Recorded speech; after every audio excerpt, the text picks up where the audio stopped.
మకరం వారి కనుక చూసుకున్నట్లయితే మీకు పంచమ దశమాధిపతి అయినటువంటి శుక్రుడు అష్టమ స్థానంలో ఉంటున్నాడు. అంటే సంతానానికి కారకుడు, ఉద్యోగానికి కారకుడు, ఆకస్మిక సంఘటనలకు కారకుడు అయ్యాడు కదా. మరి ఈ యొక్క గ్రహస్థితి ఇలా ఉన్నందుకు మీకు జూలై 5వ తేదీ నుంచి ఆగస్టు 1వ తేదీ వరకు 2 గ్రహాల కలయిక ఉంటుంది సింహరాశిలో అష్టమ స్థానంలో. దీనివల్ల మీకు కలిగేటువంటి ఫలితాలు ఏమిటి, ఏ దేవతా ఆరాధన చేయాలి, ఎటువంటి విషయాల పట్ల మీరు జాగ్రత్తగా ఉండాలి అనేటువంటి అంశాలు చెప్తుంది నేనైనప్పటికీ చెప్పిస్తుంది సాక్షాత్ లలిత అమ్మవారిగా భావిస్తూ ఆ లలితాంబిక అమ్మవారి యొక్క అనుగ్రహం మీకు పరిపూర్ణంగా కలగాలని మనస్ఫూర్తిగా కోరుకుంటూ, ఇక్కడ మకరం వారికి పంచమ స్థానం అంటే సంతానం. మీ యొక్క సంతానాన్ని కాస్త వాహనం మీద అది వెళ్ళేటప్పుడు అతివేగంగా వెళ్ళొద్దని చెప్పండి. చిన్నపిల్లలని మా పిల్లలు అనుకుంటే ఇంట్లో ఆడుకునేటప్పుడు లేకపోతే ఏదో ఆడుకుంటే దెబ్బలు తగిలించుకుంటూ ఉంటారు. ఇటువంటి విషయాల పట్ల చాలా జాగ్రత్తగా ఉండాలి మకరం వారు గుర్తుపెట్టుకున్నాం. ముఖ్యంగా లగ్నమే చెప్తున్నాను నేను మీకు, రాశి లగ్నం లేని వారు రాసి చూసుకోండి. అయితే ఇక్కడ ఇదొకటి అయితే కొంతమంది చేస్తున్నటువంటి ఉద్యోగంలో మార్పులు జరుగుతాయి ఈ సమయంలో. కాబట్టి మీకు ఉద్యోగంలో ఎక్కువ ఇబ్బంది కలగకుండా ఉండాలి అంటే 2 మంత్రాలు చేసుకోండి ఇక్కడ. ఎందుకంటే ఆకస్మికంగా ఉద్యోగంలో మార్పులు జరుగుతాయి ఈ సమయంలో. దశమాధిపతి అష్టమంలో, కేతు 9లో. అందుకని మీరు ఓం మాణిక్య మకుటాకార జానుద్వయ విరాజితాయే నమః, అష్టమీ చంద్ర విభ్రాజ అలిక స్థల శోభితాయే నమః, ఈ 2 నామాలు చేసుకోండి. అలాగే డయాగ్నోటిక్స్ కొన్నిసార్లు మనం ఏదో టెస్ట్లు చేయించుకుంటుంటాం.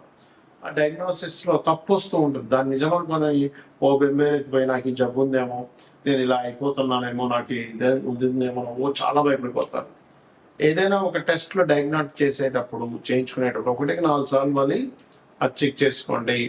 రాంగ్ డయాగ్నోసిస్ అవుతుంటుంది. అది జబ్బుకు సంబంధించింది అనుకోండి, ఏదైనా ఒక సాఫ్ట్వేర్ సంబంధించినటువంటిది ఏదైనా అనుకోండి, రాంగ్ డయాగ్నోసిస్ అవుతూ ఉంటుంది. ఈ విషయంలో చాలా జాగ్రత్తగా ఉండాలి.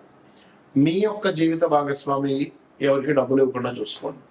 అష్టమం అనేటువంటి సప్తమ స్థానం యొక్క ధనస్థానం అవుతూ ఉంటుంది. కాబట్టి ఈ విషయంలో చాలా జాగ్రత్తగా ఉండాలి. మరి దీనికి పరిహారం ఏమిటి? నవగ్రహాల్లో ప్రధానంగా శుక్రకేతు గ్రహాల దగ్గర దీపారాధన చేయడము, గోశాలకు వెళ్ళి గోవులకి, దేశవాళి గోవులకి మీరు గ్రాసము మరియు అదేవిధంగా తేనె పూసినటువంటి చపాతీలు తినిపించడం చేయండి. రావి చెట్టు కింద ఉండేటువంటి సర్ప వాటి మీదకి పసుపు కుంకుమ గంధం కలిపిన వాటి మీద అభిషేకంగా వేసి ప్రదక్షిణం చేసుకునే 11 ప్రదక్షిణాలు అన్ని విధాలా బాగుంటుంది. ఈ శుక్రకేతువుల యొక్క కలయిక కనుక మీ జన్మజాతకంలో ఎక్కడుంటే అలాంటి ఫలితాలు ఉంటాయి అనేటువంటిది ఉంటుంది. అయితే ఇక్కడ మీరు అర్థం చేసుకోవాల్సింది ఏంటంటే పాయింట్ నెంబర్ 1, శుక్రుడు కేతు క్లోజ్ కంజంక్షన్ లో ఉన్నారా, దూరంగా ఉన్నారా అంటే ప్రతి రాశికి 1 నుంచి 30 డిగ్రీలు ఉంటాయి. ఇది ఎక్కడో 30 డిగ్రీలో, ఇది ఎక్కడో 1 డిగ్రీలో ఉంటే దాన్ని కంజంక్షన్ గుర్తుపెట్టుకోండి. దాన్ని మీరు కంజంక్షన్ గా తీసుకోండి. కనీసం 10 డిగ్రీల లోపలైనా ఉండాలి, లేకపోతే ఒకే ఏక నక్షత్రంలో ఉండాలి. అంటే అలాగా మీకు అశ్విని నక్షత్రం ఉంది ఉదాహరణకి, 13.20 డిగ్రీల అశ్విని నక్షత్రం ఒకే నక్షత్రంలో ఉన్నా కొంత ఎఫెక్ట్ ఉంటుంది. కానీ మీకు డిఫరెంట్ నక్షత్రాల్లో ఉన్నప్పుడు దాని ప్రభావం తగ్గుతుంది, గుర్తుపెట్టుకోవాలి. రైట్. అయితే ఇక్కడ మీకు ఎప్పుడైనా సరే శుక్రకేతులు ఉంది అనగానే వెంటనే వాళ్ళ ధనహీనత వస్తుంది, లేకపోతే వెంటనే వాళ్ళకి వివాహం అవ్వదు, స్పర్మ్ కౌంట్ తక్కువ ఉంటుంది, లేకపోతే స్త్రీలతో గొడవలు అవుతాయి, ఇలా వెంటనే డెసిషన్ తీసుకోకూడదు. ఎందుకు అంటే మీకు శుక్ర మహాదశ కానీ కేతువు యొక్క మహాదశ కానీ జీవితంలో రానప్పుడు, లేనప్పుడు ఆ యొక్క నెగిటివ్ ఫలితాలు రావు, గుర్తుపెట్టుకోండి. ఎప్పుడు జరుగుతుంది అంటే మీరు ఉదాహరణకి అశ్విని భరణి దాటేశారు అంటే కృత్తిక నుంచి స్టార్ట్ అవుతాయి నక్షత్రాలు. మళ్ళీ ఆ నక్షత్రాలు పుట్టినా, లేకపోతే మకా పుబ్బ కాకుండా, లేకపోతే మూల పూర్వాషాఢ కాకుండా పుడితే అప్పుడు మీకు అది ఆ దశలు రావాల్సింది. ఎప్పుడో 90 ఏళ్ళకి వస్తుంది. అప్పుడు 90 ఏళ్ళకి 100 ఏళ్ళకి వచ్చేటువంటి ఆ యొక్క మహాదశ వల్ల మీకు పెద్దగా ఎఫెక్ట్ అనేటువంటిది ఉండదు, గుర్తుపెట్టుకోండి. కాబట్టి ఈ యొక్క విషయం చూసుకోవాలి. సరే, క్లోజ్ కంజంక్షన్ లో ఉందండి, మాకు ఆ మహాదశలు కూడా వచ్చాయి, ఏమిటి పరిస్థితి? ఇక్కడ మీకు లగ్నం నుంచి 12 భావాల్లో క్లోజ్ కంజంక్షన్ లో ఉంటే ఈ ఫలితం వస్తుంది, ఆ మహాదశ అంతర్దశలు వస్తాయి. లగ్నంలోనే ఉందనుకోండి, అప్పుడు మనిషి తెలియని ఒక విరక్తి భావంలో అసలు లైఫ్ వెళ్తూ ఉంటుంది. అంటే ఏమిటి, పెద్దగా దేని మీద ఇంట్రెస్ట్ లేకపోవడం. ఎందుకంటే శుక్రుడు అంటే భోగాలు, కేతు అంటే కటింగ్, భోగాల మీద పెద్దగా ఆసక్తి లేనటువంటి జీవితాన్ని గడుపుతూ ఉంటాడు. కాకపోతే అతను అదే జీవుడు గనక లక్ష్మీ గణపతి ఆరాధన, అమ్మవారి యొక్క ఆరాధన కనుక చేస్తూ ఉంటే ఖచ్చితంగా బాగుంటుంది. అవన్నీ కూడా తొలగిపోతాయి. అదేవిధంగా 2వ స్థానంలో ఉంది ఈ కాంబినేషన్, అంటే శుక్రుడు కేతు కలయిక 2లో ఉందనుకోండి, క్లోజ్ కంజంక్షన్ లో మీకు ఆ మహాదశలు అంతర్దశలు నడవాలి. అయితే ఇక్కడ మహాదశ ఎప్పుడో ఉన్నా, లేకపోతే మహాదశలు అంతర్దశలు అయిపోయినప్పుడు దీని ఫలితం పెద్దగా రాదు. ఉన్నప్పుడు మీకు ధనస్థానంలో ఉంది కాబట్టి ధన విషయంలో ఆ యొక్క పర్టికులర్ ఇయర్స్ లో, ఆ యొక్క సమయాల్లో ధనం ఎవరికైనా ఇచ్చేటప్పుడు కానీ తీసుకునేటప్పుడు కానీ చాలా జాగ్రత్తగా ఉండాలి. కుటుంబ సభ్యులలో స్త్రీలతో కొద్దిగా జాగ్రత్తగా వహించాలంటే వాళ్ళతో మాట్లాడేటప్పుడు ఏదైనా సరే కాస్త ఈ యొక్క విషయాల పట్ల జాగ్రత్త వహించాలి. ఇక 3వ భావంలో ఉందనుకోండి శుక్రకేతు క్లోజ్ కంజంక్షన్ లో మహాదశ అంతర్దశ నడిచేటప్పుడు మీరు సిబ్లింగ్స్ తో లేదా మధ్యవర్తిత్వంగా ధనం ఇచ్చే విషయంలో ఒకసారి మీడియేటింగ్ చేస్తూ ఉంటారు. అటువంటి విషయాల పట్ల ఇబ్బంది వస్తుంది, గుర్తుపెట్టుకోండి.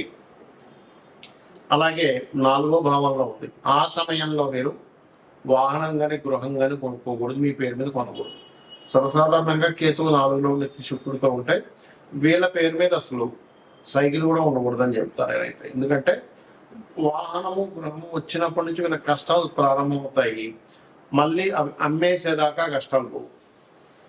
కాకపోతే వీళ్ళు ఎవరైనా వీళ్ళ జీవితంలో అంటే వీళ్ళ తాతముత్తారు కదా ఇతనే కానీ అమ్మవారి ఆలయాన్ని కనుక కట్టించినట్లయితే ఆ దోషం వీళ్ళకి వర్తించదు. ఎందుకంటే అది ఆరోపణలో యోగంగా మారింది. కొన్ని పనులు మనం చేసేటువంటి యోగంగా మారుతాయి, కొన్నిసార్లు దోషంగా మారుతూ ఉంటాయి. పంచమంలో ఉన్నాడు, ఉదాహరణకి ప్రేమ వ్యవహారాల విషయంలో జాగ్రత్తగా ఉండాలి. అంటే లవ్ అఫేర్ వల్లే వీళ్ళ మనసంతా పాడడం కానీ వీళ్ళకి డిస్టర్బెన్సెస్ అవ్వడం కానీ జరుగుతూ ఉంటుంది. షష్టమంలో ఉన్నాడు అనుకోండి, శత్రువు స్త్రీ మూలకంగా శత్రుత్వం ఏర్పడుతూ ఉంటుంది. సాధారణంగా శుక్రుడు 6లో ఉన్నా స్త్రీ మూలకంగా శత్రువు ఏర్పడుతూ ఉంటుంది. కాకపోతే కేతువుతో ఉన్నప్పుడు మరింత ఎక్కువ ప్రభావం చూపిస్తూ ఉంటుంది. దీన్ని ఒక రకమైన సర్పదోషం కూడా అంటూ ఉంటారు. దీనికి మీరు మన రావి చెట్టు కింద ఉండేటువంటి శుక్రకేతు గ్రహాల దగ్గర, అంటే శుక్రకేతు గ్రహాల దగ్గర దీపారాధన, రావి చెట్టు కింద ఉండేటువంటి సర్పాలకి పసుపు కుంకుమ గంధం కలిపిన వాటర్ని కలిపి వేయడం కూడా మంచిది. ఇక సప్తమంలో ఉంది, వ్యవహారాల విషయంలో ఇబ్బందులు వస్తాయి, దూరంగా ఉండడం. సమ్ టైమ్స్ ఒక్కోసారి ఏమవుతుందంటే సప్తమాధిపతి బాగున్నాడు అనుకున్నప్పుడు దూరంగా ఉండడం, ఈయనైతే విదేశాలు వెళ్ళడం, లేకపోతే ఆ అమ్మాయికి అయితే విదేశీ ఛాన్సెస్ రావడం, ఇలా ఎడబాటు. అష్టమంలో అనుకున్నట్లయితే శుక్రకేతువులు తాతగారి ఆస్తి విషయంలో ఇబ్బందులు ఉంటాయి, తాతగారి ఆస్తి వీళ్ళు తీసుకోకూడదు. భాగ్యంలో ఉంటే తండ్రి గారి నుంచి భక్తి మార్గంలో వెళ్ళడం జరుగుతూ ఉంటుంది, లేదా తండ్రి గారితో అప్పుడప్పుడు ఎడబాటు ఉండడం జరుగుతుంది, లేదా తండ్రి గారికి కొన్ని మ్యాటరల్ ఇష్యూస్ జరిగి ఉంటాయి, ఇలాంటివి జరుగుతుంటాయి. దశమంలో ఉంటే చేసే ఉద్యోగంలోనే ఏదైనా శ్రీమూర్తితో ఇబ్బంది రావడము, ఏకాదశంలో ఉంటే కొంత ఫ్యాషన్ రిలేటెడ్ సంబంధించిన వ్యాపారాల వల్ల ఇబ్బంది రావడము, 12వ స్థానంలో ఉంటే తండ్రి గారి ఆస్తి తీసుకోకూడదు. ఇక్కడ అష్టమంలో ఉంటే తాతగారి ఆస్తి, 12లో ఉంటే తండ్రి గారి ఆస్తి విషయంలో దోషం ఉండడం, లేదా ఆగ్నేయ దోషాలు ఉండవు. సర్వసాధారణంగా వాస్తుపరంగా కూడా చూసుకుంటే ఆగ్నేయ సంబంధించిన దోషాలు ఉంటాయి. అయితే ఇది ఎవరికైనా కూడా ఈ కలయిక ఉన్నప్పుడు శుక్రకేతు గ్రహాల దగ్గర దీపారాధన చేయడము, లక్ష్మీ గణపతి ఆరాధన చేయడము చేసినట్లయితే ఖచ్చితంగా ఆ యొక్క దోషం అనేటువంటిది పరిపూర్ణంగా తగ్గుతుంది. శ్రీమాత్రే.